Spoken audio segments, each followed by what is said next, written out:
स्वः तत्सवितुर्वरेण्यं भर्गो देवस्य धीमहि धियो यो नः प्रचोदयात्। ओम शांति शांति शांति। ओम परमपिता परमात्मा ओम ओम కు వందనాలు. ఋషులకు మహర్షులకు మునులకు యోగులకు గురువులకు ఆచార్యులకు అధ్యాపకులకు పెద్దలకు మాతాపితలకు శ్రేయోభిలాషులకు మిత్రులకు అందరికీ వందనాలు. సర్వేభ్యో నమో నమః. ఓం అథ శ్రీమద్భగవద్గీత మూలము సర్వశాస్త్ర నిష్ణాత విపశ్చిద్వరేణ్య పండిత శ్రీ ముక్తిరామోపాధ్యాయ తర్వాత నామము స్వామి ఆత్మానంద సరస్వతి గారి విరచిత భాష్యోపేతము. తెలుగు అనుకృతి వేదాంగ పారంగత దర్శన తత్వవేత్త కళా ప్రపూర్ణ శ్రీ పండిత గోపదేవ శాస్త్రి గారు విరచిత టీకా తాత్పర్య వివరణము అవతారవాద సంయుతము ప్రకాశకులు ఆర్య సమాజం కూచిపూడి. ఇది విశుద్ధ భగవద్గీత మన అదృష్టం. ఇటువంటి శాస్త్రం శుద్ధం చేయబడినటువంటి ఈ భగవద్గీతను అధ్యయనం చేయడం అనేది దానికి అదృష్టం. యుద్ధం చేయడం ఎంత కష్టపడి చేసి ఉంటారు. ఇన్ని విషయాలు ముఖ్యంగా గోపదేవ శాస్త్రి గారి యొక్క వివరణలు చాలా బాగున్నాయి. టీకా తాత్పర్య వివరణ గోపదేవ్ గారు కేవలం అనువాదం మాత్రమే కాదు. అటువంటి విశుద్ధమైనటువంటి భగవద్గీత మనం 5 అధ్యాయాలు పూర్తి చేసుకున్నాం. 6వ అధ్యాయంలో కూడా కొన్ని శ్లోకాలు చెప్పుకున్నాం.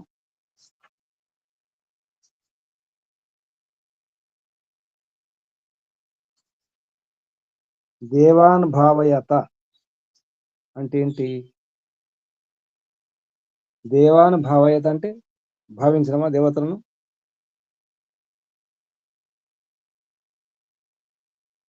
భావన అంటే ఏమిటి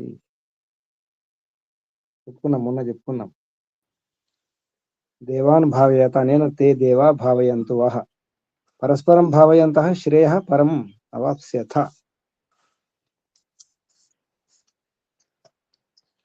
పరస్పర శుద్ధి. దేవతలను శుద్ధి చేయాలి. ఏ దేవతలను శుద్ధి చేసుకోవడం? ముందుగా ఏ దేవతలను శుద్ధి చేయాలి?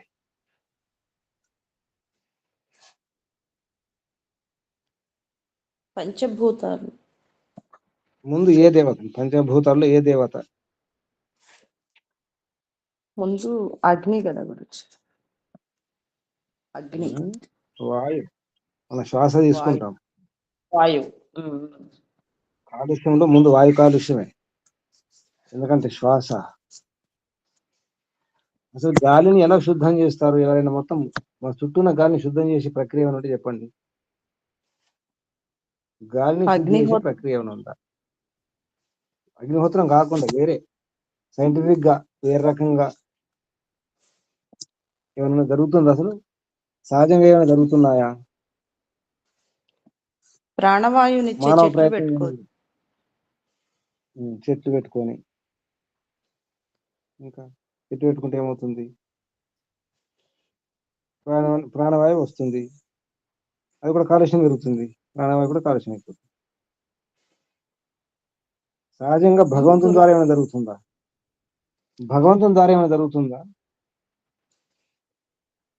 అంటే కేవలం ప్రాణవాయువు వస్తే శుద్ధం ఉన్నట్టేనా?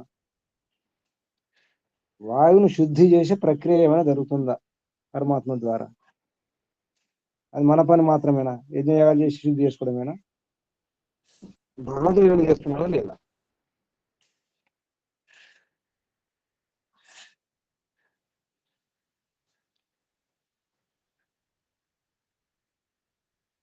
ఆలోచించండి. భగవంతుని ద్వారా ఏమో జరుగుతుందా? భగవంతు ఊరికి ఇచ్చేసి పెట్టేసి ఇక మీ చావు మీరు దావండి అన్నారా?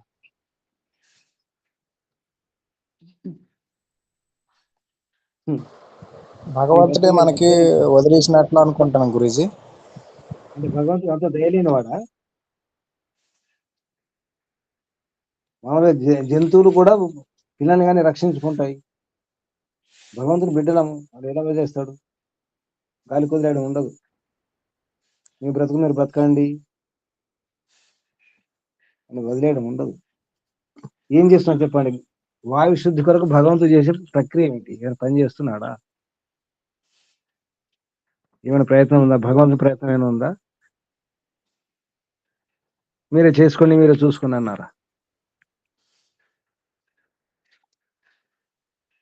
ఆలోచించండి, కొంచెం ఆలోచిస్తే వస్తుంది సమాధానం ఉంది. నమస్తే గురుజీ. చెప్పండి అమ్మ. పరమాత్మని శుద్ధమైన ఇచ్చిండు కదా గురుజీ.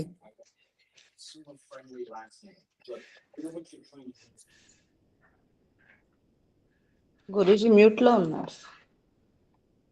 భగవంతుడు ఇచ్చింది శుద్ధమే, కానీ ఇప్పుడు భగవంతుడు ఏమైనా చేస్తున్నాడా లేదా? శుద్ధి గురించి శుద్ధి కార్యక్రమం మానవుల ద్వారా ఏ విధంగా చేయాలనేది కర్తవ్య ఉపదేశం చేస్తున్నారు కదా గురుజీ. మా పరమాత్ముడు మనకి వేదవాణుల ద్వారా అది ఉపదేశం మాత్రమే. భగవంతుడు ప్రేరణ ఇస్తున్నారు, చెయ్యండి బాగుపడతారని చెప్తున్నారు. లేదు, ప్రేరణ ఇవ్వకుండా ఇంకేమైనా చేస్తున్నాడా లేదా? అది ప్రేరణ ఇవ్వడమే, ఉపదేశం మన ద్వారా చేయిస్తున్నారు కదా గురుజీ. నేను ఏమంటున్నానమ్మా, భగవంతుని ద్వారా ఇక్కడ మన ద్వారా చేసిన భగవంతుని ద్వారా ఏం జరుగుతుంది శుద్ధి గురించి? చిన్న చిన్న ప్రళయాలు చేస్తుంటాడు కదా గురూజీ, ఎక్కడ అశుద్ధి ఇది పెద్ద ప్రక్రియ. ఇది కొంచెం ఆలోచించండి. భగవంతుడు అంటే వాయు శుద్ధి కొరకు ఏం చేయట్లేదా భగవంతుడు? ఇక్కడ దుర్గంధం వస్తుంది, దుర్గంధం శుద్ధి చేయట్లేదా భగవంతుడు?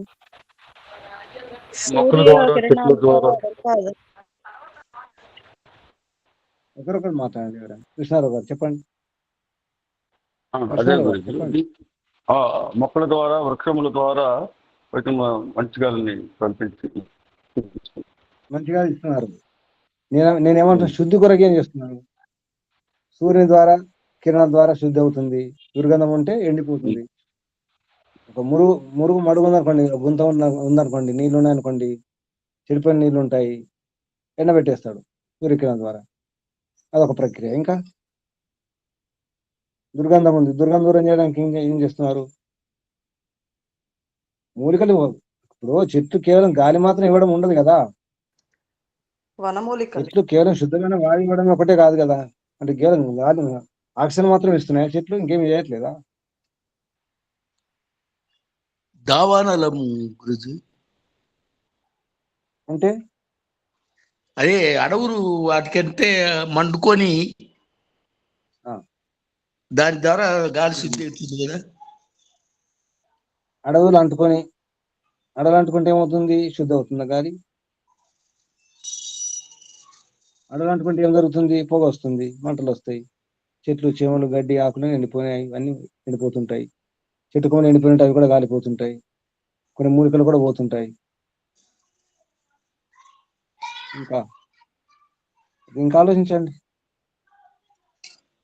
దేవాన భావేయత, దేవతలు భావన చేస్తున్నారు, దేవతను భావన చేయాలి, శుద్ధి చేయాలి అనేనా వాటి ద్వారా ఆ దేవతలు అంటే శుద్ధి కావింపబడినటువంటి, సంస్కరింపబడినటువంటి ఆ దేవతలు అవి కూడా భావయంతు వహ, మిమ్మల్ని భావయంతంటే అగ్నిహోత్రం ద్వారా శుద్ధి చేస్తున్నాడు.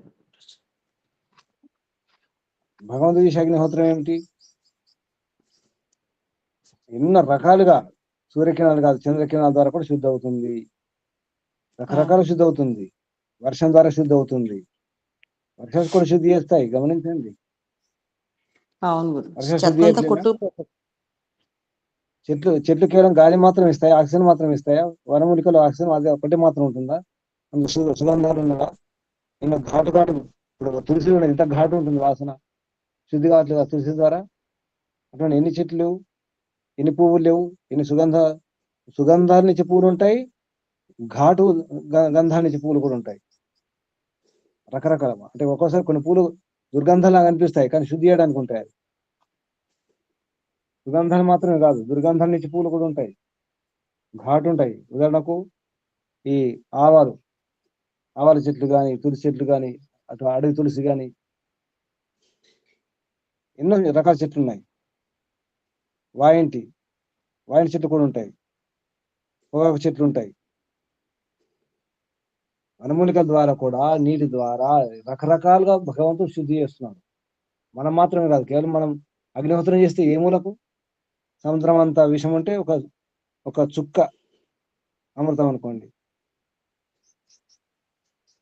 భగవంతుడు చేసే శుద్ధి ఎక్కువ, మనం చేసే శుద్ధి మన బాధ్యత. కాబట్టి మనం మురికి చేస్తున్నాం, అశుద్ధం చేస్తున్నాం. కాబట్టి కొంచెం పాప పరిహారం కొరకే ఇది అది కూడా కొందరు మన లాంటి వాళ్ళు అక్కడక్కడ చేస్తుంటాం. మిగతా వారు ఏం చేస్తున్నారు? ఇంకా ఫ్యాక్టరీలు, ఇండస్ట్రీలు, వాహనాలు, యుద్ధాల ద్వారా కాలుష్యం, మన మలమూత్రాలు, రకరకాలుగా మనం కాలుష్యాలు పెంచుతున్నాం. మానవుడు చేసే శుద్ధి తక్కువ, కాలుష్యం పెంచేది ఎక్కువ. భగవంతుడు ఎన్నో రకాలు చేస్తున్నాడు. మనం ఏం చేయాలంటే మన బాధ్యత కాబట్టి చేయాలి. అది మన కర్తవ్య కర్మ. పుట్టుకతోనే మనం చేయాల్సినటువంటి కర్మ. మానవుడుగా పుట్టినందుకు చేసే కర్మ సహయజ్ఞ ప్రజాశ్రేష్ఠ పూర్వవాచ ప్రజాపతి. బాగా గుర్తుంచుకోండి. అనేన ప్రసవిష్యధ్వం ఏషః వహ అస్తు ఇష్టకామధుకు. అంటే కేవలం యజ్ఞం అగ్నిహోత్రం మాత్రమే కాదు, మనం చేసే వ్యవహారం, మన విహారం, మన భోజనం. బాగా గుర్తుంచుకోండి. మనం ఏ భోజనం తీసుకుంటాం దాన్ని బట్టి మనం మలమూత్రాల వాసన, చెమట వాసన కూడా ఉంటుంది. కావాలంటే ఒక 3 రోజులు ఉల్లిపాయలు తిని చూడండి, మీ చెమట వాసన చూసుకోండి, మలం వాసన చూసుకోండి, మూత్రం వాసన చూసుకోండి, మీరే భరించలేరు. మనం తీసుకున్న ఆహారం బట్టి కూడా మన శరీరం నుంచి దుర్గంధాలు వస్తాయి. చేపలు తినేవారు చూడండి, వారి మూత్రం వాసన ఎలా ఉంటుందో. మధ్య మాంసాలు సేవించే వారి యొక్క మూత్రం చూసుకోండి. అంతేందుకు, బి కాంప్లెక్స్ గోళీ వేసుకోండి, బి కాంప్లెక్స్ మాత్రం వేసుకొని మీ మూత్రం వాసన చూసుకోండి ఎలా ఉంటుందో. అంటే మనం తీసుకున్న ఆహారం బట్టి కూడా ఉంటుంది, కేవలం యజ్ఞయాగాలు మాత్రమే కాదు. ఎందుకంటే మన శరీరం ఒక యజ్ఞకుండం. ఇది మన ముఖమే, మన నోరే యజ్ఞకుండం. నిజానికి ఎటువంటి పదార్థం వేయాలి, యజ్ఞం చేసి ఎటువంటి పదార్థం జాగ్రత్తగా చేస్తామో వనమూలికల్లాగా మనకు అంత జాగ్రత్తగా ఈ ఆహుతి ఇవ్వాలి మన శరీరానికి. ఇది కూడా దేవయజ్ఞమే. మన శరీరం కూడా దేవాలయం కదా, దేవమందిరం. ఇది ఎన్నో రకాలుగా భగవంతుడే శుద్ధి చేస్తున్నాడు. మనం తప్పకుండా ఈ పంచమహాభూతాలు కాకుండా మన శరీరం ద్వారా, మన మాటల ద్వారా కూడా ఉంటుంది, మన ఆలోచన ద్వారా కూడా ఉంటుంది. మనం ఏం ఆలోచిస్తున్నామో మన ఆలోచనల యొక్క తరంగాలు అంత తిరుగుతుంటాయి. ఇది బాగా గుర్తుంచుకోండి. ఆలోచన తరంగాలు కూడా చుట్టూ ఉన్నటువంటి వాతావరణం తిరుగుతుంటాయి. గమనించారు ఎప్పుడైనా? ఒక చోటు ఉంటే మనం ప్రశాంతంగా ఉండాలనుకుంటాం, కానీ ఉండలేం. చుట్టూ ఉన్న వారందరూ ఈర్ష్యా ద్వేషపరులు అనుకోండి, కుట్రలు చేసేవారు, కసి పగ ఉన్నటువంటి వారు ఉంటారు. అటువంటి వారి మధ్యలో ఉండండి, మీ ఆలోచనలు ఎలా ఉంటాయో మీకేమనిపిస్తుంది? ఉండలేరు, అశాంతి అనిపిస్తుంది. అంటే ఆలోచనల కాలుష్యం కూడా ఉంటుంది. ఆ ప్రకంపనాలు ఉంటాయి, ఆ తరంగాలు ఉంటాయి. గమనిస్తున్నారు కదా, ఫోన్ ఎక్కువ మాట్లాడితే ఏమవుతుంది? ఈ ఫోన్లో తరంగాలు ఉన్నాయి, విద్యుత్ అయస్కాంత తరంగాలు, ఎలక్ట్రోమాగ్నెటిక్ వేవ్స్ ఉంటాయి, రేడియేషన్ ఉంటుంది. ఈ ఫోన్ల ప్రభావం ఉంది కదా. అలాగే మన మానసికంగా ఆలోచించే ఈ రేడియేషన్ కూడా ఉంటుంది, మానసిక రేడియేషన్. ఇది కూడా కాలుష్యమే. మరి వీటన్నిటినీ శుద్ధి చేయాలంటే ఏం చేయాలి? మనిషిగా మంచి ఆలోచనలు, శివ సంకల్పం వస్తూ, ముఖ్యంగా పడుకుంటప్పుడు, లేస్తే కూడా మంచి సంకల్పాలు ఉండాలి. పడుకుంటే మంచి సంకల్పాలు అంటే మంచి ఆలోచనలు ఆలోచిస్తూ ఉండాలి ప్రతి క్షణం.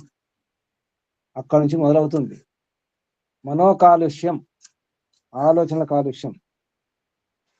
మరి బయట కనిపిస్తున్నాయి ఈ వాయు కాలుష్యం అని, జల కాలుష్యం అని రకరకాలు చెప్పుకుంటున్నాం మనం. భూమి కూడా కలుషితం అయిపోయింది. భూమి కాలుష్యమే. సూర్య కిరణాలు కూడా కలుషితం అయిపోతున్నాయి. కిరణాలు కూడా, చంద్రుని వెన్నెల కూడా కాలుష్యమే. అమ్మపాలు కాలుష్యమే, కన్నీరు కాలుష్యమే, అన్ని కాలుష్యాలు. ఎన్నెన్ని కాలుష్యాలు ఉన్నాయి మనకు తెలియకుండా, ఎన్ని కాలుష్యాలు ఉన్నాయో అన్ని మనం చేయలేం. అందుకే వేదములు చెప్పినట్టు చేయడం మంచిది. పంచమహాయజ్ఞాలు పాటించండి, అష్టాంగ యోగ విధానం సాధించండి, సాధన చేయండి. అప్పుడు కదా. అందుకేమన్నారు, యో భృతేస్తేన ఏవస. ఎవరైతే యజ్ఞం చేయకుండా, యజ్ఞం భావనతో కనుక చేయకపోతే, దేవతలకు ఇవ్వకపోతే, అంటే పంచమహాయజ్ఞాలు అన్నీ వస్తాయి. భూత యజ్ఞం, అందులో కాకులకు, చండాలకు, పాపరోగులకు అన్నీ వస్తాయి పేర్లు. అందరికి ఇవ్వాలి భోజనం, బలి ఇవ్వాలి. అంటే వాటిని బలి ఇస్తున్నాం, చంపడం కాదు. అన్నభాగాన్ని బలి అంటారు. అప్పుడు అవుతుంది. అందుకే ఈ శ్లోకం చెప్పడం జరిగింది. 6వ అధ్యాయంలో 5వ శ్లోకం చూడండి. శ్రీమద్ భగవద్గీత, ఇది విశుద్ధ భగవద్గీతలో 6వ అధ్యాయంలో 5వ శ్లోకం ఏముందో చూడండి. యజ్ఞ శిష్ట అశినః సంతో, అంటే సంతః. యజ్ఞశిష్ట అశినః సంతో ముచ్యంతే సర్వకిల్బిషైః భుంజతే తే తు అఘం పాప ఏ పచంతి ఆత్మకారణాత్. తెలుగులో అర్థం చెప్పండి. ఎవరు చెప్తారు? పుస్తకంలో ఉన్నవారు. ఇప్పుడు నాన్నగారు. నమస్తే గురుజీ. యజ్ఞశిష్ట అశిన, యజ్ఞశిష్టాశిన, యజ్ఞానంతరం మిగిలిన దానిని తినువారు సంతః అగును. సర్వకిల్బిషై అగుచు సంతః అగుచు, అగుచు. సర్వకిల్బిషై, సర్వ పాపముల నుండి ముంచంతే విడువబడుదురు. ముచ్యంతే ఏ ఆత్మకారణాత్ పచంతి, ఎవరు తమ కొరకే అన్నాదులను ఎవరు తమ కొరకే అన్నాదులను పక్వం చేసుకుందరో తే పాపాహ తు, ఆ పాపులైతే అఘం పాపమును భుంజతే తిందురు. ఆ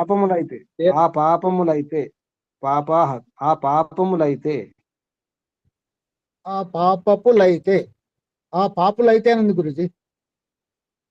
పాపములైతే తే పాపాహతు అంటే ఆ పాపులైతే అఘం పాపమును భుంజతే తిందురు. దేవతల నుండి తమకు లభించిన పదార్థములలో మేలైన ఘృతము, ఔషధులు. ఆగండి, అదే మీ పుస్తకం పాత అయితే అది సరిగా ఉంటది, కొత్త పుస్తకం తప్పులు ఉన్నాయి. సరే చెప్పండి. దేవతల నుండి తమకు లభించిన పదార్థములలో మేలైన ఘృతము, ఔషధులు, ధాన్యములు మున్నగు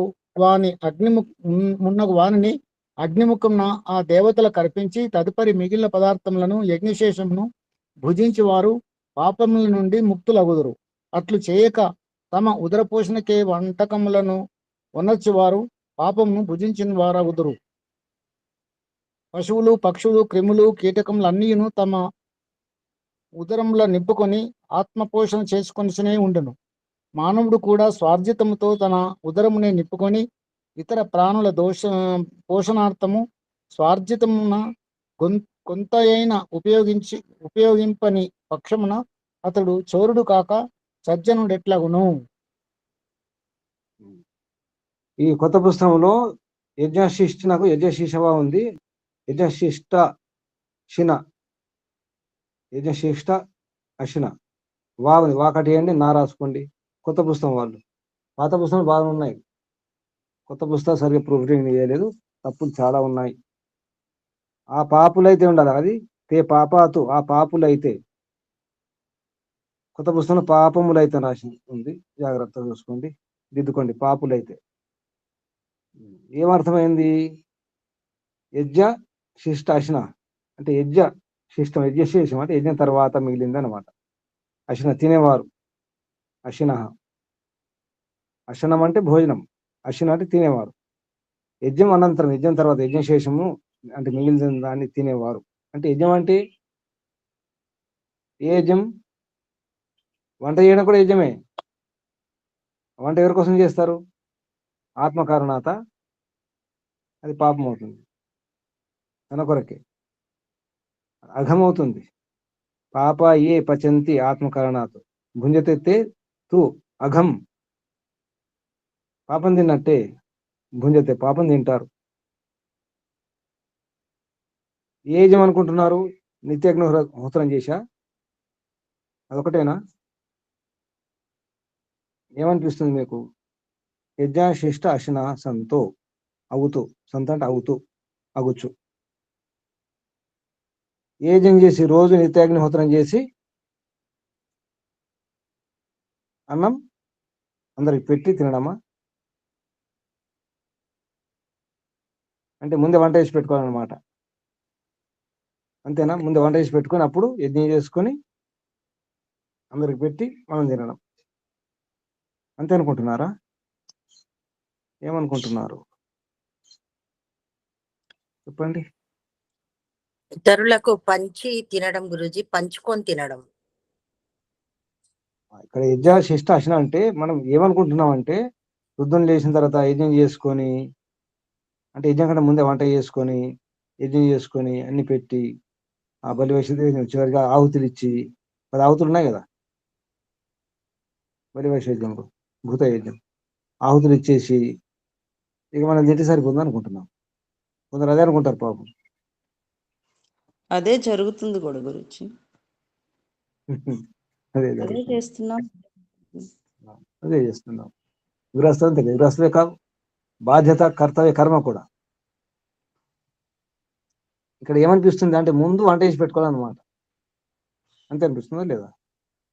వంట అయిన తర్వాతే కదా యజ్ఞం కూడా కొద్దిగా వేసుకోవాలి, అవుతుంది వాడి.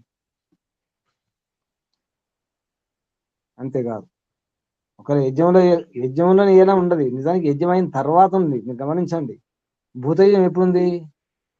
బలివేష యజ్ఞం ఎప్పుడుంది? యజ్ఞం తర్వాత సర్వం వైపున స్వాహ తర్వాత ఏమంటారు?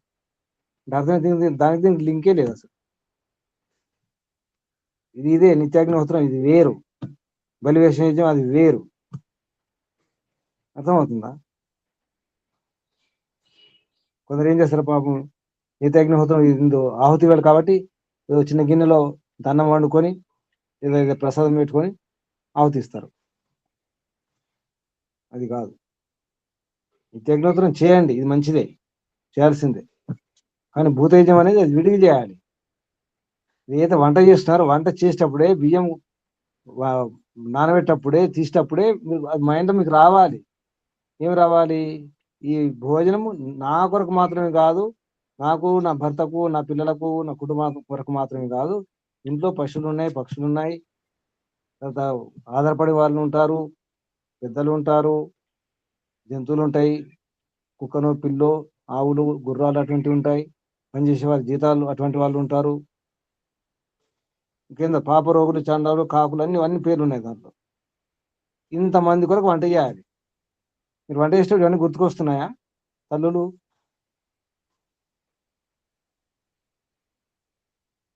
మాతాజీలు చెప్పండి. గురుజీ ఇప్పుడు అసలు ఎవరు అట్లాంటి మీరు వాళ్ళు, చండాలు తీసుకునే వాళ్ళు, పెట్టి అట్లా తినేవాళ్ళు గుర్తు రావట్లేదు. ఇంట్లో అందరూ ఇంట్లో అదే ఎంతమంది ఇంట్లో ఎంతమంది ఉన్నారో వాళ్ళ పూర్తి ఆ కొలత ప్రకారం చేస్తారు తప్ప ఏమేం గుర్తురావు గురూజీ వీళ్ళకి. అతిథి వీళ్ళకని అంటే మీకు గుర్తుకొస్తున్నాయా? అంటే మాతాజీలు మాకు గురూజీ వీళ్ళంటే మాకు గుర్తు అందరికి రావట్లేదు కదా మీరు అన్నయ్య, మేము వండి పెడతాం, మీరు పంచి పెట్టండి.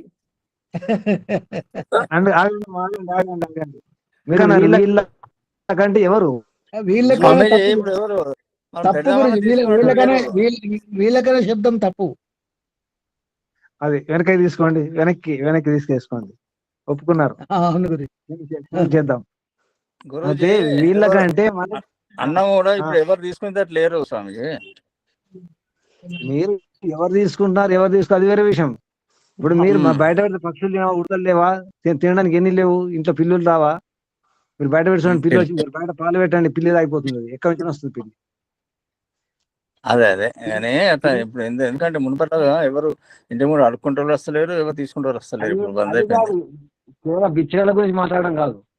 మనం ఎన్నో ప్రాణులు ఉన్నాయి కదా, పిల్లులు ఉన్నాయి, కుక్కలు ఉంటాయి, పక్షులు ఉంటాయి, చీమలు ఉంటాయి, ఎన్నో ఉన్నాయి కదా. లేవా పక్షులు? లేవా? ఎన్ని లేవా? అది కాదు, మీరు గురుజీ పెడుతున్నారు. వేట ఆహారం వాటికి ఇచ్చాడు కదా భగవంతుడు. ఇప్పుడు గమనించండి, అంటే మనం చేసే పని ఏంటంటే బలివశేద్యం అంటే అన్ని ప్రాణులను రక్షించాలని అర్థం. మనం పెట్టగానే అవి అని కాదు. మన భావన ఏముండాలి? కుక్కలు, పిల్లులు, ఆవులు, గుర్రాలు, పక్షులు అన్ని కూడా, తేనెటీగలు, ఇంకా మనకు పరిచయం ఎన్నో ఉంటాయి, అన్ని కూడా సురక్షితంగా ఉండాలి. వాటి పాలన పోషణ జరగాలి. మన వంతు మనం మన యథాశక్తి మన ప్రయత్నం చేస్తాం. ఆ భావన ఉందా అసలు? మనం వంట చేసుకున్నప్పుడు మన ఇంట్లో వారు అన్నట్టుగా మన ఇంట్లో ఎంతమంది ఉన్నారు అది చూసుకుంటాం. అలవాటు లేదు, పరంపర లేదు కదా. కొందరు ఇళ్లలో ఉంటుంది, కొందరు పైన పైన పెట్టేస్తారు, ఉడతలో ఏవో పావురాలు ఏవో వస్తే తినిపోతాయి. కొందరు డాబా పైన జొన్నలు గింజలు వేసేస్తారు, పావురాలు వస్తాయి, కాకులు వస్తాయి, ఏవో తిని వెళ్ళిపోతాయి. మనం తినేది కూడా పెట్టాలి. కేవలం మనం ఏం తింటున్నామో అది పెట్టాలి. మనం తినేవి పెట్టాలి. మనం ఏం తింటున్నాం ఒకసారి ఊహించుకోండి. మనం ఏం తింటున్నాం? ఏమేం తింటాం? అన్నం కూర మాత్రమేనా? ఆ కూరలు ఏమేస్తాం? బలివశేద్యంలో కారాలు, ఉప్పు కారాలు, మసాలాలు లేవు సుమా, జాగ్రత్త. బలివశేద్యంలో ఉప్పు కారాలు, మసాలాలు అవి ఏమి లేవు. కొందరు గుర్తుండి ఉండాలి. కట్టెల పొయ్యిలో అప్పుడు మన పెద్దలు, అమ్మమ్మ, నాన్నమ్మలు ఏం చేసేవాళ్ళు? వంట అయిన తర్వాత కట్టెల పొయ్యి ఉంటే దించేటప్పుడు కొంచెం అన్నం అందులో వేసి దించేవాళ్ళు. ఏది ఉప్పు ఎసట్లో కారమా? బియ్యం వేసేటప్పుడు వేసేవాళ్ళు. ఆహా, ఉప్పు కారం వేసే పొయ్యిలో ఉప్పు కారం వేసే వాళ్ళ? ఉప్పు కారం వేసే వాళ్ళ? లేదు గురూజీ, అమ్మమ్మలు నాయనమ్మలు కాదు, నేను కూడా వండిన గురూజీ. అది గుర్తుంచుకోండి.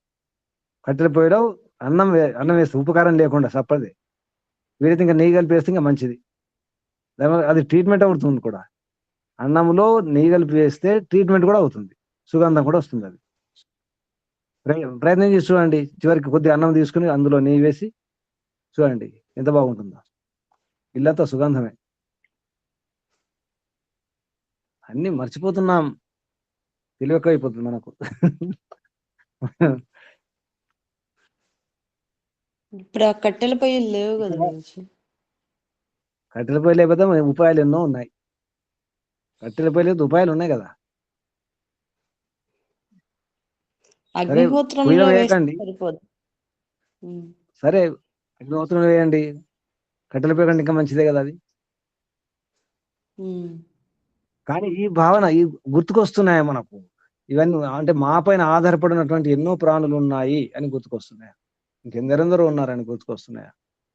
అంతేకాదు, నిజానికి మనం వండుకునేటప్పుడు ఎవరైనా అకస్మాత్ అతిథి కూడా రావచ్చు అని చెప్పేసి ఆ అతిథిని కూడా గుర్తు చేసుకోవాలి. ఎవరైనా అకస్మాత్ వస్తేలా అప్పుడు వంట చేసి పెడతారా? అంటే మనం తీసుకునే ఆహారం ఎలా ఉండాలో దీని బట్టి తెలిసిపోతుంది. ఇంకో విషయం చెప్తాను, మనస్మృతిలో గుర్తుకొస్తే మంచిది, గుర్తుకు రాకుండా చెప్తాను. మనం ఆరంభంలో ఆచమనం చేస్తాం కదా, ఓం అన్నపతి అన్నస్య అని చెప్పేసి. చేస్తున్నారు ఎవరన్నా? మర్చిపోయారా మంత్రం? చేస్తున్నాం. ఓం అన్నపతి అన్నస్య చెప్పండి మంత్రం ఒకసారి. ఓం అన్నపతే అన్నస్య నో దేహి సుష్మిన ప్రప్రదాతారం తారిషౌచ్యం నో దేహి ద్విపదే చతుష్పదే మోగమన్నం విందతి అప్రచేత. అది కూడా చెప్తాను. సత్యం బ్రవీమి వదైత్ సతస్య సత్యం భ్రమేత్ వదైతస్య ఆర్యవణం పుష్యతి నో సఖాయం కేవలాగో భవతి కేవలాది. ఈ మంత్రాలు చెప్పాలి కదా. అటువంటి అప్పుడు మనకేం గుర్తుకొస్తున్నాయి? మనకు గుర్తుకొస్తున్నాయా? ఏమైనా గుర్తుకొస్తుందా? కేవలం మనం తినకూడదు కదా. అయితే మంత్రం ఉచ్చరించిన తర్వాత ఆచమనం చేస్తున్నామా? ఆచమనం త్రాగుతాం. చివరికి ఆచమనం చేస్తామా? చెయ్యం. నేనైతే చెయ్యను. ఆ చెయ్యిని ముఖానికంత మొత్తం పూసుకోవాలి, 2 అరచేతులను. అంటే అప్పుడు ఉపకారం తింటే పూసుకోండి, ఉపకారం తిని పూసుకోండి, మసాలా తిని పూసుకోండి, పచ్చడి తిని పూసుకోండి. ఒక్క నిమిషం అమ్మా.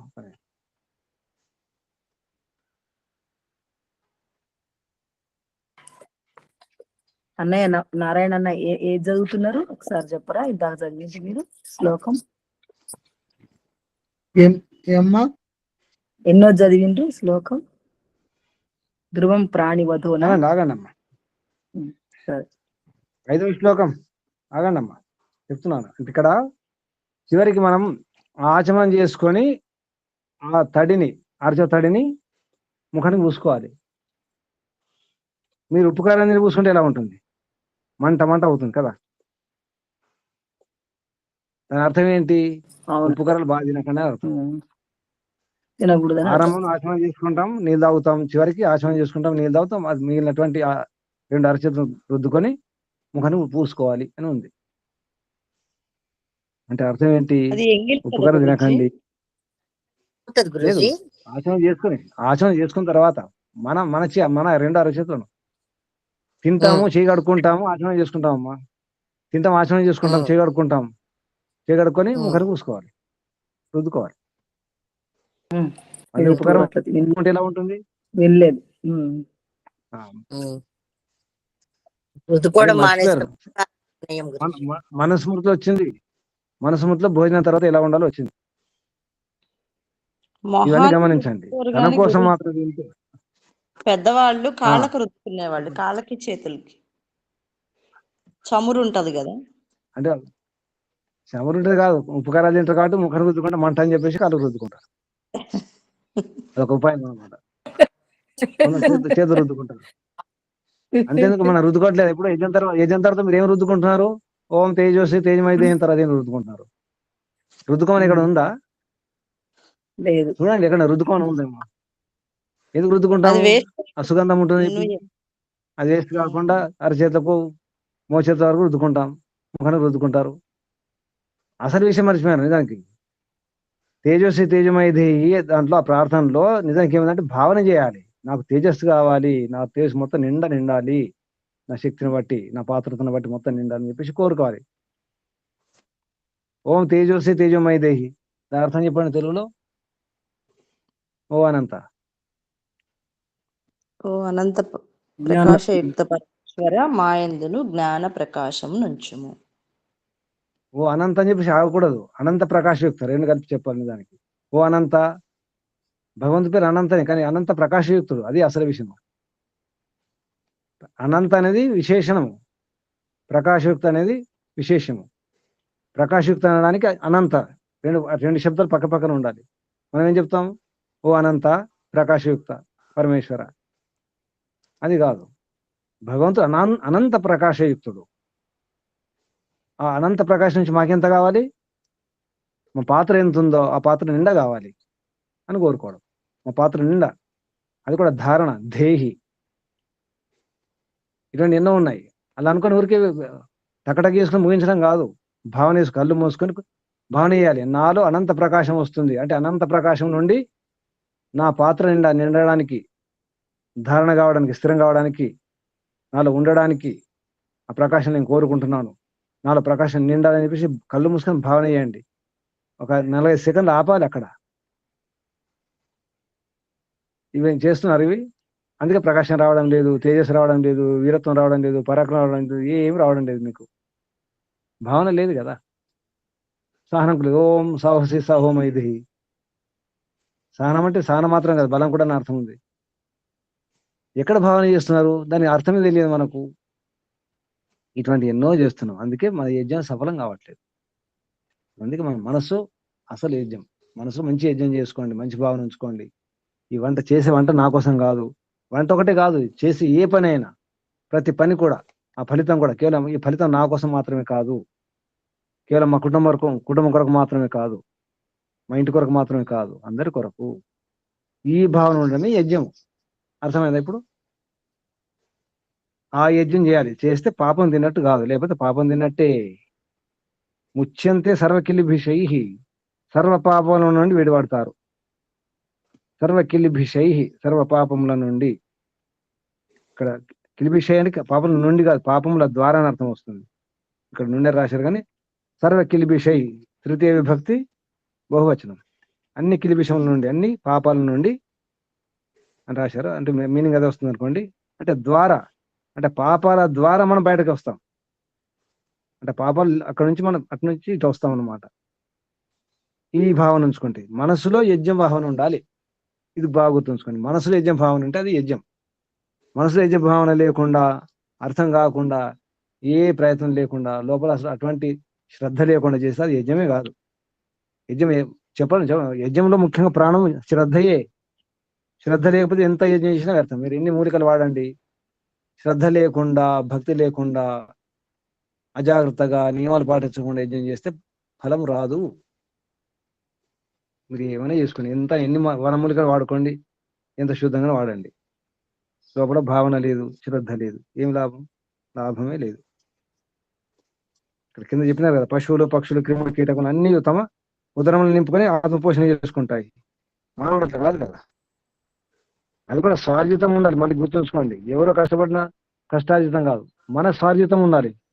అది ఇతర ప్రాణుల పోషణార్థం స్వార్జితమున కొంత అయినా ఉపయోగింపని పక్షమున అతడు చోరుడు గాక సజ్జనుడు ఎట్లవును.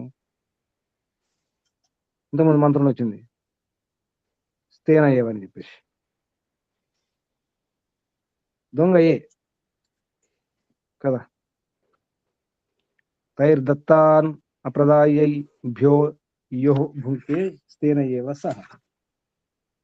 ఆ క్రమంలో ఈ శ్లోకం, ఈ శ్లోకాన్ని సామాన్య పౌరాణికులు తినే ముందు చెబుతుంటారు. యజ్ఞశిష్టాసనంతో ముచ్యంతే సర్వకిలిభిషై భుంజతే తే త్వగం పాప ఏ పచంతి ఆత్మకారణాత్.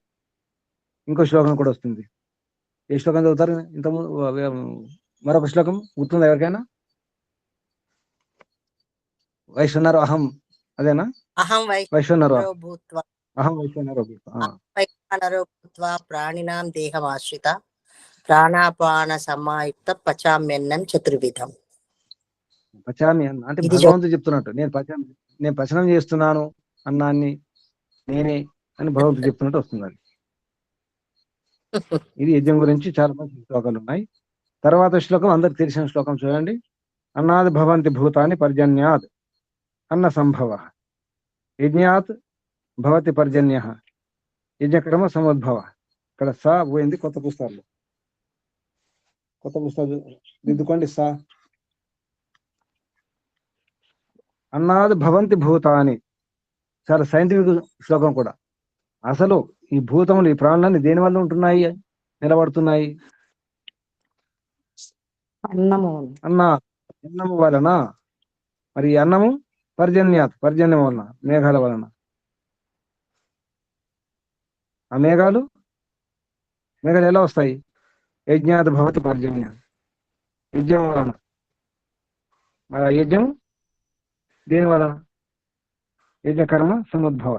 ఇది కర్మల సిద్ధమవుతుంది, ఉద్భవం అవుతుంది. సరిగా తర్వాత మళ్ళీ కర్మ గురించి 7వ శ్లోకంలో వస్తుంది అనుకోండి.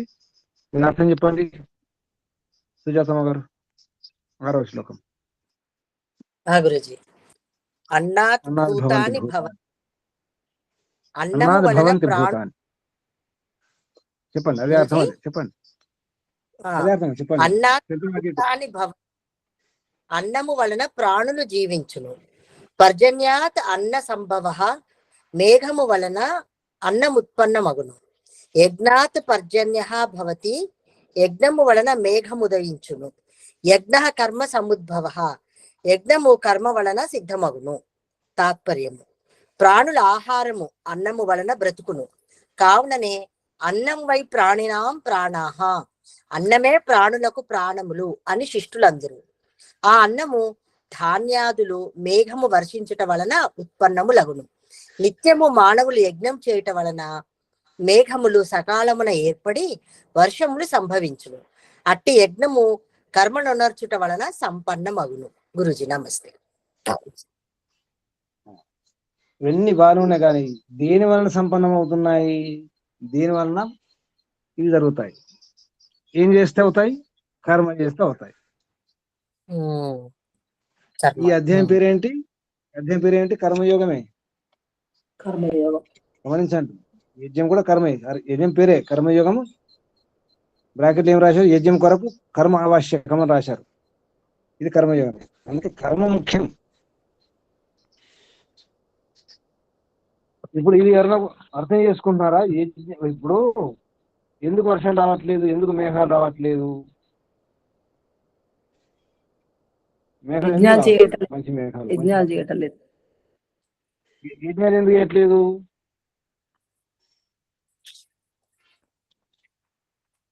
ముందుగా ఇక్కడ యజ్ఞకర్మ సముద్భవ కర్మ చేయట్లేదు. కర్మ చేయటం యజ్ఞకర్మ చేయట్లేదు, యజ్ఞకర్మ చేయట్లేదు, మంచి కర్మ చేయట్లేదు. యజ్ఞకర్మ అంటే మంచి కర్మ. కర్మలు చేయట్లేదు, కర్మలు వాటి గురించి ఆలోచించట్లేదు. కర్మలు ఎందుకు చేయట్లేదు అంటే ఆలోచించట్లేదు. అటువంటి పరంపర లేవు, ఆలోచించే అలవాటు లేదు, కర్మలు లేవు. యజ్ఞకర్మ అంటే మంచి పని చేయడం లేదు, యజ్ఞం జరగట్లేదు. యజ్ఞం జరగకపోతే పర్జన్యం రాదు, మేఘాలు రావు. మేఘాలు రాకపోతే వర్షం రాదు, వర్షం లేకపోతే పంటలు లేకపోతే ఆహారం లేకపోతే ప్రాణులు ఉండవు. భూతములు ఉండవు, ప్రాణులు ఉండవు. ఇదొక్క శ్లోకం అర్థం చేసుకుంటే ప్రపంచంలో ఎన్నో సమస్యలు పోతాయి. ఈ వర్షాలు, ఈ భూతాపము, గ్లోబల్ వార్మింగ్ అని రకరకాల కాలుష్యాలు, పొల్యూషన్ అనుకుంటూ ఎన్నో సమస్యల గురించి మాట్లాడుతున్నారు కదా. ఇదొక్క శ్లోకం పరిష్కారం నిజానికి. ఇది అర్థం చేసుకున్న చాలు. భూతాలు అన్ని ప్రాణులు, మానవులు కూడా అందులో మంచి వర్షం రావాలి, సకాల వర్షం రావాలి, సరిపోయినంత వర్షం రావాలి. అతివృష్టి అనావృష్టి ఉండకూడదు. ఏ కాలానికి ఎంత వర్షం అంత వర్షం రావాలి, ఏ ఋతువు ఎంత వర్షం అంత వర్షం ఉండాలి, ఏ ఋతువులో ఏ వాతావరణం ఉండాలో, చలి ఎంత ఉండాలో, వాన ఎంత ఉండాలో, ఎండలు ఎంత ఉండాలో అంత ఉండాలి. ఎండలు ఎక్కువైనా తప్పే, ఎండలు తక్కువైనా తప్పే, వర్షం ఎక్కువైనా తప్పే, తక్కువైనా తప్పే, చలి కూడా ఎక్కువనా తప్పే, చలి తక్కువనా తప్పే. చలి తక్కువ కూడా తప్పే. ఎన్నో నష్టాలు ఉన్నాయి. చలి తక్కువైతే, వర్షాలు తక్కువైతే, ఎక్కువైతే, ఎండలు తక్కువైతే, ఎక్కువైతే. ఎండలు తక్కువ కూడా ఉండొద్దు. ఎండలు తక్కువైతే ఏమవుతుంది చెప్పండి? ఎండలు తగ్గితే ఏమవుతుంది?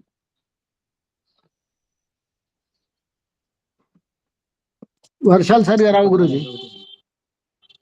అది ఎండలు సరిగా ఉంటే వర్షాలు వస్తాయి. బాగా గుర్తుంచుకోండి. ఎండలు ఉండాలి, మరి ఎక్కువ ఉంటే కష్టమే. ఎండలు ఎక్కువ ఉండదు, మరి తక్కువ ఉండదు కూడా. నిద్ర ఎక్కువైనా రోగమే, నిద్ర తక్కువైన రోగమే. ఒప్పుకుంటారా? బాగా నిద్ర వస్తే, మాటి నిద్ర వస్తే రోగమే కదా. అవును, నిద్ర వస్తే అసలు రాకపోతే అది కూడా రోగమే. ఆకలి ఎక్కువైతే అంతే, అది కూడా కష్టమే. తినకున్నా కష్టమే, తిన్నా కష్టమే. ఆకలి కాకపోతే, ఆకలి తగ్గిపోతే అన్ని అంతే. ఎక్కువైనా తక్కువైనా కష్టం. ఏది ఎంత ఉండాలి అంత ఉండాలి, అంతే ఉండాలి. గురుజీ, చెప్పండి. వేసవికాలము లోనే ఎక్కువ నీళ్లు ఆవిరి రూపంలో సూర్యకిరణాల ద్వారా పైకి తీసుకువెళ్తాయా? మిగతా ఎండల్లో కూడా తీసుకువెళ్తాయి? మిగతా ఎప్పుడు ఏ కాలమైనా, ఎండాకాలం మాత్రమే కాదు, ఏ కాలమైనా ఎండ ఉందంటే వేడవుతుంది, వేడవుతుందంటే ఆవిరవుతుంది, ఆవిరవుతుంటే పైకి లేస్తాయి. ఏ కాలమైనా, ఏ కాలమైనా. ఇప్పుడు మనం వర్షాకాలం తర్వాత దసరా కంటే ముందు కూడా దాన్ని మినీ ఎండాకాలం అంటారు, చిన్న ఎండాకాలం.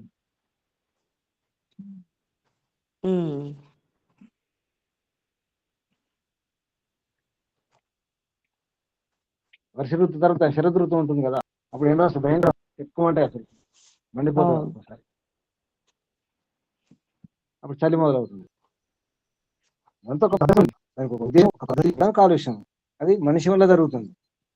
ఈ వికృతులు, అస్తవ్యస్తత అంతా కూడా మనుషుల వలన జరుగుతుంది. అంటే మన వల్ల అంటే నా వలన, నేనే కారణం ఈ కాలుష్యాలకు.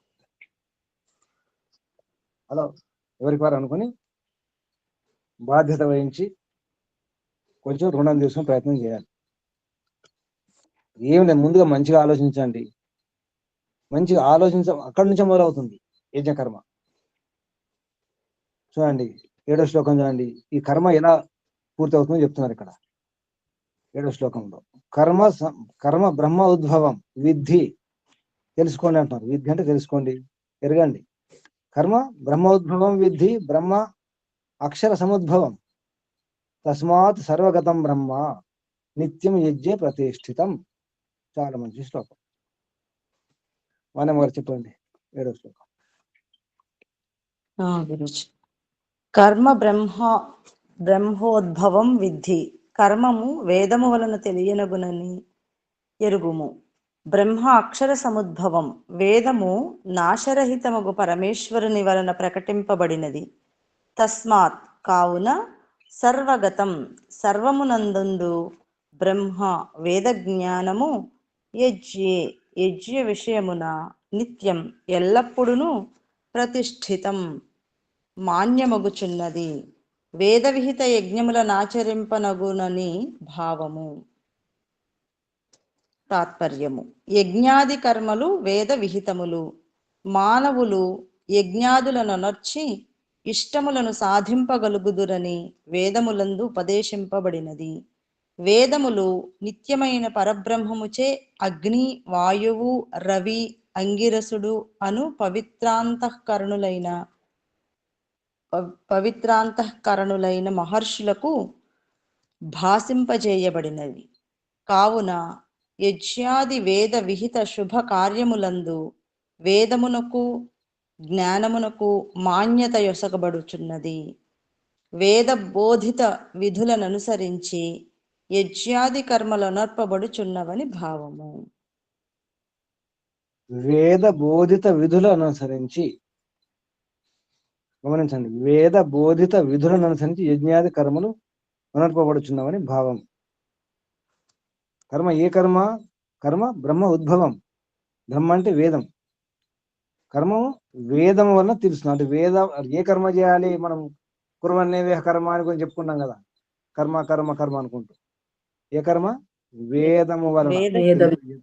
వేద విహిత కర్మలు. వేద కర్మలు వేదం వలన తెలుస్తాయి మనకు. అంటే వేదం ద్వారా మనకు అర్థమవుతాయి ఈ కర్మలు సరైన కర్మలు, సత్కర్మలు. భగవంతుడు చెప్పినటువంటి కర్మలు ఉన్నాయి, ఏ కర్మలు చేయాలి, ఏ కర్మలు చేయకూడదని. నిషేధిత కర్మలు, తర్వాత స్వీకృత కర్మలు, అంగీకరింపబడినటువంటి కర్మలు. అంగీకృత కర్మలు, నిషేధిత కర్మలు. ఆ కర్మలు ఎలా తెలుస్తాయి? వేదాధ్యయనం చేస్తే తెలుస్తాయి. ఇప్పుడు వేదాధ్యయనం ఎవరు చేస్తున్నారు? వేదాధ్యయనం. అందుకే వేదాధ్యయనం చేయాలి. మరి ఆ వేదాధ్యయనం ఎవరి ద్వారా వచ్చింది? వేదము బ్రహ్మ అక్షర సముద్భవం.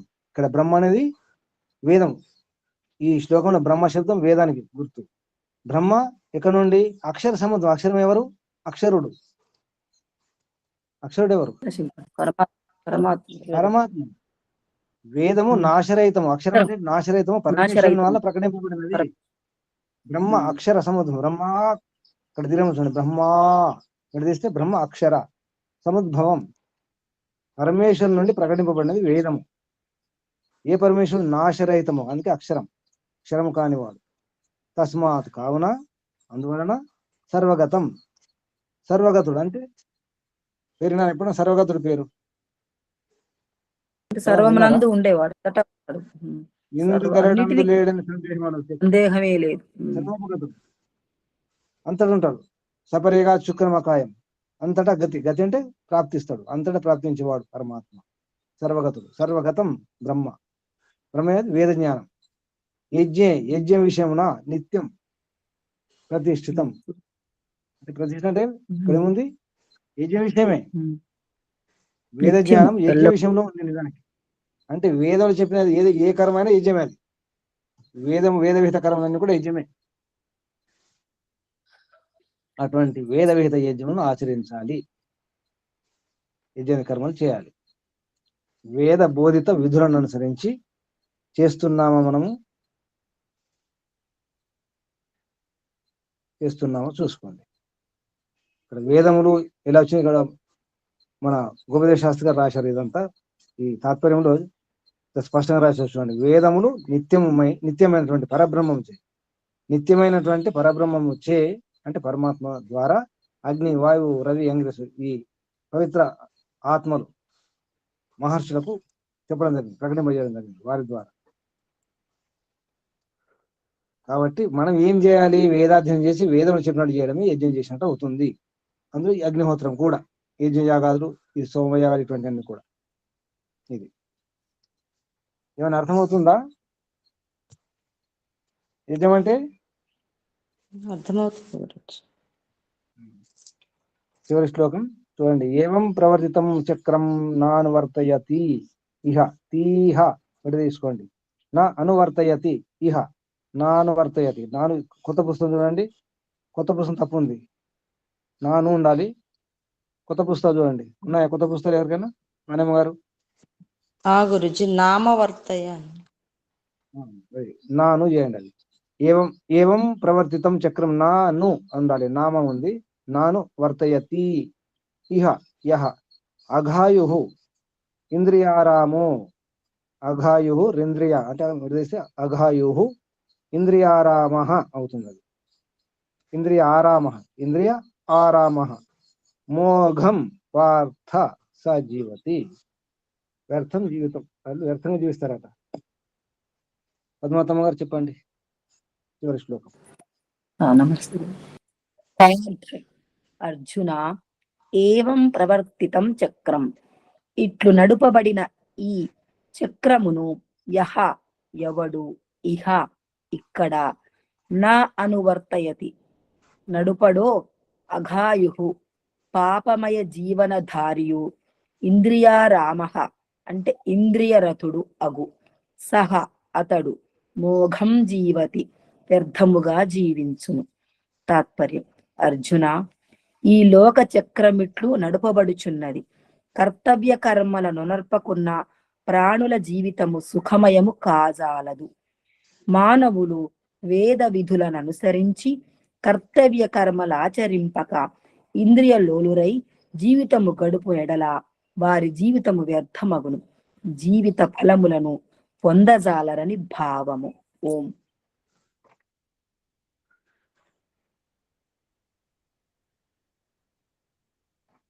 గురూజీ మ్యూట్ లో ఉన్నారు. జీవితం ఏమవుతుంది? వ్యర్థమైతుంది. వ్యర్థం. మరి ఏం చేయాలి? కర్తవ్య కర్మలు చేయండి. కర్తవ్య కర్మలు ఎలా తెలుస్తాయి? వేదాధ్యాయులు తెలుస్తాయి. అందుకే కర్మ బ్రహ్మోద్భవం విద్ధి బ్రహ్మాక్షర సముద్భవం. 7వ శ్లోకంలో పరిష్కారం సమాధానం ఉంది. 7వ శ్లోకం. లేకపోతే ఏమవుతుంది? ఇంద్రియారాముడు. మీరు ఏ రాముడు అవుతారు? ఇంద్రియారాములు. ఇంద్రియ ఆరామ మీ పేరు రాసి పెట్టుకోండి. ఇంద్రియ ఆరామ అంటే ఇంద్రియాల కొరకే జీవించేవారు. ఇంద్రియ రతులు.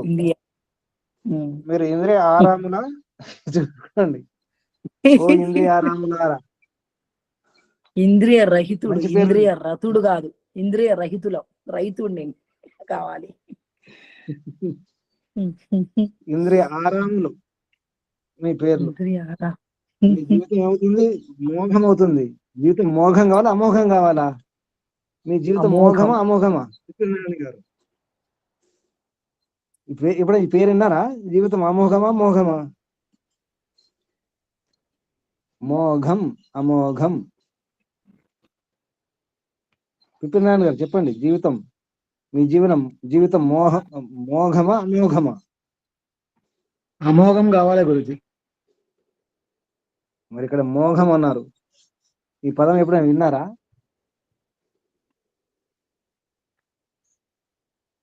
ఎవరైనా? అమోఘం చాలాసార్లు వాడుకుంటాం. అమోఘం ఉంది, బాగుంది, అమోఘం అని చెప్పుకుంటాం. కానీ వ్యతిరేక పదం మోఘం, వ్యర్థం. అమోఘం అంటే సఫలం, మంచిదని అర్థం. జీవితం మోఘం కాకూడదు, అమోఘం కావాలి, సఫలం కావాలి, వ్యర్థం కాకూడదు. సంకల్పం తీసుకున్నారా? నా జీవితం వ్యర్థం కాకూడదని తీసుకున్నాం గురుజీ. తీసుకున్న వారు చెప్పండి, తీసుకున్న వాళ్ళు కాదు. ఎలా మీ సంగతి తెలుసు మాకు. ఇంతవరకు సంకల్పం తీసుకున్నవారు నా జీవితం వ్యర్థం కాకూడదు అని సంకల్పం తీసుకునేవారు చెప్పండి. అంటే అందరు తీసుకున్నట్టే.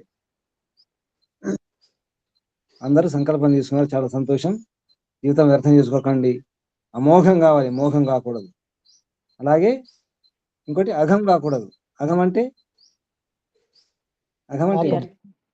పాపం. పాపం మీరు అనఘులు కావాలి. అనఘాదేవి.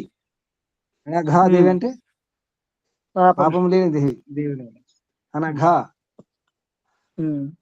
అర్జునుడి పేరేంటి? ఓ పాపరహితుడా. అర్జునుడు హే అనఘ అంటే పాపం చేయనివాడా అని అర్థం. మీరు అనఘులు కావాలి, అమోఘం కావాలి జీవితం కదా. ఇంద్రియ ఆరాములు కాకండి, ఇంద్రియాలు జయించండి. ఇది షష్టాధ్యాయం సమాప్తం. రేపు నుంచి సప్తమాధ్యాయం. ఇది కూడా కర్మయోగమే. ఇందులో 15-16 శ్లోకాలు ఉండొచ్చు. 16 శ్లోకాలు ఉన్నాయి సప్తమాధ్యాయంలో. 8వ అధ్యాయంలో 8 శ్లోకాలు ఉన్నాయి. అంటే మనం శుద్ధమైనటువంటి శ్లోకాలు మాత్రం తీసుకొని చదువుతున్నాం కాబట్టి మనకి ఇబ్బంది లేకుండా తొందరగా వెళ్ళిపోతున్నాం. ఇక్కడ ఆపేద్దాం. ఏమని అడగండి, సందేహాలు ప్రశ్నలు ఉంటే. యజ్ఞం గురించి ఎన్నో సందేహాలు. పంచమహాయజ్ఞాలు ఉన్నాయి. అసలు యజ్ఞం అర్థమైంది కదా. ఏమర్థమైంది అసలు యజ్ఞం? పట్టుకున్నారా? సూక్ష్మ విషయం. మనస్సులో భావము మంచిగా ఉండాలి అందరి కోసం అన్నట్టు. వంట చేసిన ఎలా తెలుస్తుంది, ఎలా అర్థమవుతుంది మనసులో భావం మంచిదని? ఆలోచనలు కదా గురించి. వేదాధ్యయనం చేస్తే తెలుస్తుంది. వేదంలో చెప్పినట్టు చేయడమే మంచి భావన. వేదం చెప్పినట్టు చేసి భావన. వేదగీత కర్మ చేయడమే యజ్ఞము. ఇది బాగుంటుంది. వేదంలో చెప్పినట్టు చేయడమే యజ్ఞము. వేదాధ్యయనం చేస్తేనే అర్థమవుతుంది మనసులో అది పాపమా పుణ్యం అనేది.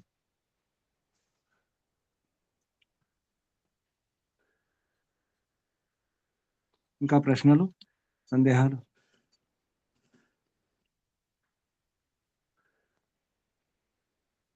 ఇంతవరకు విన్నారు కదా. 2 నిమిషాలు చెప్పండి, ఏం అర్థం చేసుకున్నారు యజ్ఞం గురించి? భావన ఉండాలి, అది ముఖ్యం. శ్రద్ధ ఉండాలి. మన కోసం మనమే జీవించకూడదు, మన కోసం మనం వండుకోకూడదు, కేవలం మనమే సుఖపడకూడదు. ఇంకా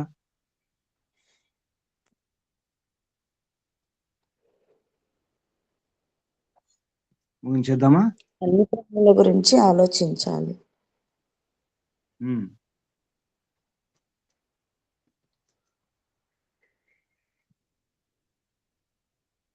కొత్తవారు ఎవరు ఉన్నారా? ఏమైనా అర్థమవుతుందో లేదో? నమస్తే గురూజీ. చెప్పండి. వ్యవహారంలో ధర్మపరంగా నడుచుకోవడమే యజ్ఞం అని తెలుసుకున్నాం గురూజీ ఇవాళ క్లాసులో. మంచి ఆలోచన ఉండాలి లోపల. ముందు మన మనసులో కాలుష్యం లేకుండా చూసుకోండి. మహేశ్వర్యమ్మ గారు ఓం గురూజీ. చెప్పండి. అదే వాళ్ళ కొత్త విషయం నాకు అర్థమైంది గురూజీ. మనసు మనం ఆలోచించే విధానం కూడా వైబ్రేషన్స్ ఉంటాయని. కాలుష్యం రేడియేషన్స్ ఉంటాయని అదే కొత్త నాకు అది అర్థమైంది గురూజీ వల్ల. ఒక్కొక్కసారి మనం సరిగ్గా ఆలోచించాం కదా గురూజీ. దాని ఎఫెక్ట్ ఉంటుంది. మీ ఇంట్లో ఒకసారి చూడండి. మీ ఇంట్లో మీ మనసు బాగాలేకపోతే మీరు ఏం చెప్పకండి, మీ పిల్ల కూడా దాని ప్రభావం ఉంటుంది. మీరు ఏమనుకున్నప్పుడు లోపల బాధపడుతుండండి, బయట మాత్రం నవ్వుతుండండి. ప్రయోగం చేసుకోండి. బయట నవ్వండి, లోపల బాధపడుతుండండి. ఆ స్థితి వాళ్ళకు కూడా అర్థమవుతుంది. ఇంట్లో వాతావరణం అశాంతి ఉంటుంది, లోపల అశాంతి ఉంటే అశాంతి అవుతుంది. ఫోన్లే కాదు, మన యంత్రాలే కాదు, మన మైండ్ కూడా ఒక యంత్రమే. దీని ఎఫెక్ట్ ఇంకా చాలా ఉంటుంది, శక్తివంతంగా ఉంటుంది. ఇంకేం అర్థం చేసుకున్నారు గురూజీ? పిల్లలు అడుగుతారు గురూజీ, ఎందుకు అలాగ ఉన్నారు, మా ముఖంలో మనకి తెలిసిపోతుంది కదా వాళ్ళకి, ఎందుకు అలాగ ఉన్నారు అని అడుగుతారు కూడా పిల్లలు. పిల్లలే కాదు, మీ ఇంట్లో కుక్కలు చూడండి, కుక్కలు అర్థం చేసుకోండి. మీ ఇంట్లో కుక్కలు ఉన్నాయి ఎవరి ఇంట్లో? మీరు ఏం చెప్పకండి కుక్కకు, అర్థం చేసుకుంటది. మెదలకుండా పడుకుంటది గురూజీ, మెదలకుండా పడుకుంటది. మీ మనసు బాగాలేకపోతే కుక్క ఎలా ఉంటుందో చూసుకోండి. మీరు ఏమనకండి, గురూజీ, నాకు ఒకటి గుర్తొస్తుంది గురూజీ. ఆ, మా ఆ. నానమ్మ చనిపోయినప్పుడు అంత ముందు కుక్కని చాదేవాళ్ళం, తెల్ల కుక్క చిన్నది ఉండేది. నేను కూర్చుంటే దిగులుగా అది వచ్చి నా ఒళ్ళో పడుకొని కళ్ళు తుడుస్తుండేది గురూజీ. ఇప్పుడు మీరు చెప్తే గుర్తొచ్చింది. కుక్కలు అర్థం చేసుకుంటాయి అంటే ఎందుకు అర్థం చేసుకుంటాయి? మన మైండ్ లో ఏం జరుగుతుందో కుక్క తొందర పట్టుకుంటుంది, తొందర పసిగడుతుంది. అది కుక్కలు కానీ పిల్లులు కానీ ఆవులు కూడా అర్థం చేసుకుంటాయి. చిన్న పిల్లలు బాగా తొందర అర్థం చేసుకుంటారు. చిన్న పిల్లలు ఉంటారు కదా, మాటలాని పిల్లలు, వాళ్ళకి బాగా అర్థం అవుతుంది. ఇంకా వాళ్ళ పవర్ ఎక్కువ ఉంటుంది.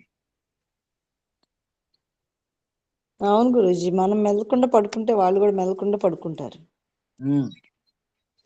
చిన్నపిల్లలు బాగా అర్థం చేసుకుని ఎక్కువ ఎక్కువ శక్తి ఉంటుంది వాళ్ళకి, పట్టుకునే శక్తి. వయసు పెరిగిన కొద్దీ తగ్గిపోతుంది, కానీ 3 ఏళ్ల లోపల చాలా ఉంటుంది. అంటే తల్లి గర్భం ఉన్నప్పుడు ఇంకెక్కువ పట్టుకుంటారు, బాగా గుర్తుంచుకోండి. అందుకే గర్భవతి ఏడవద్దు, బాధపడద్దు, భయపడొద్దు, చెడు అలవాట్లు ఉండొద్దు, టెన్షన్ పెట్టుకోవద్దు, ఇవన్నీ ఉంటాయి. గర్భవతి చాలా జాగ్రత్తగా ఉండాలి. ఆలోచనలు అనుకోకండి బిడ్డ అన్ని పట్టుకుంటాం, కడుపులో ఉన్నటువంటి బిడ్డ అన్ని పట్టుకుంటాం. ఇవన్నీ విషయాలు చెప్పండి మన వాళ్ళకు, మనమరాళ్ళకు, అమ్మమ్మలు నాన్నమ్మలు ఉన్నారు. అమ్మమ్మలు నాన్నమ్మలు, అమ్మమ్మల నాన్నమ్మల బాధ్యత అది చెప్పడం, గుర్తు చేయడం. ఇంకా విషయం పట్టుకోండి, మనసును ప్రశాంతంగా ఉంచుకునే ప్రయత్నం చేయండి. పడుకునేటప్పుడు మంత్రం ఏంటి? శివ సంకల్పం వస్తు తనమే మన తత్వమే మన. అటువంటి నా మనసు ఎలా ఉండుగాక, శివ సంకల్పాలు ఉండుగాక. మంచి సంకల్పాలు ఉండాలి పడుకునేటప్పుడు. ఏడ్చుకుంటూ, భయపడుకుంటూ, బాధపడుకుంటూ, ఏదో ఆలోచిస్తూ పడుకోకండి. ఈశ్వరార్పణం, భగవంతుడా నీవే చూసుకో, నేను పడుకుంటున్నా, నా డ్యూటీ అయిపోయింది, ఇక మీ డ్యూటీ స్టార్ట్. చెప్పండి భగవంతుడు పడుకుంటప్పుడు, నా డ్యూటీ నేను చేసి పడుకుంటున్నాను, ఇక వాచ్మెన్ పని మీదే, నైట్ వాచ్మెన్. మన నైట్ వాచ్మెన్ ఎవరు? నేనున్నాగమ్మ పడుకోండి అంటారు. మరి నువ్వు చెప్పాలి, మీరే మమ్మల్ని రక్షించేది. ఎప్పుడు రక్షిస్తున్నారు? కానీ ఇప్పుడు దినంలో ఏదో చూసుకున్నాను నేను, ఇక నా పని అయిపోయింది, నేను పడుకుంటున్నాను, మీరు చూసుకోండి. మా పిల్లల్ని, మా కుటుంబాన్ని, మా ఇంటిని అని మీరే చూసుకుని నేను హాయిగా నిద్రపోతున్నాను. ఇది అనుకుని పడుకోండి ఈరోజు. మహేశ్వరమ్మ గారు వింటున్నాను గురూజీ. ఇది అనుకుని పడుకోండి, చూసుకోండి ఎంత మంచి నిద్ర వస్తుందో. మీరు చెప్పినవి ప్రాక్టీస్ లో పెట్టడానికి ట్రై చేస్తున్నాను గురూజీ. నేను జ్ఞానం అంతా తెలుస్తుంది కానీ ఆ ప్రాక్టీస్ లో పెట్టడానికి కొంచెం చాలా కష్టంగా ఉంటది గురూజీ. అంతే, ఎవరికైనా అంతే, స్టార్టింగ్ లో అంతే కదా. ప్రయత్నం చేస్తుండాలి. ముందు అనుకోండి, ముందు అనుకున్న తర్వాత చేయండి. అనుకోండి, ప్రయత్నం చేయండి. భగవంతుడు ఉన్నాడమ్మా, రక్షిస్తున్నాడు. దినంలో కూడా, రాత్రుల్లో మాత్రమే కాదు, ఎప్పుడు రక్షిస్తూనే ఉంటాడు. మనకు తెలియదు కానీ సమర్పణ చేసుకుని పడుకోండి, హాయిగా పడుకోండి. శివ సంకల్పం వస్తు. శుభం. ముగించేద్దామా? ఇంకేమైనా ఉన్నాయా? ముందుగా పరమపిత పరమాత్మకు ఓంకు వందనాలు. ఋషులకు, మహర్షులకు, మునులకు, యోగులకు, గురువులకు, ఆచార్యులకు, అధ్యాపకులకు, పెద్దలకు, మాతాపితలకు, శ్రేయోభిలాషులకు, మిత్రులకు అందరికీ వందనాలు. సర్వేభ్యో నమో నమః. మీ అందరికి కూడా శుభాశీస్సులు. ఓం శం. ముగించేద్దాం. ఓం సాదర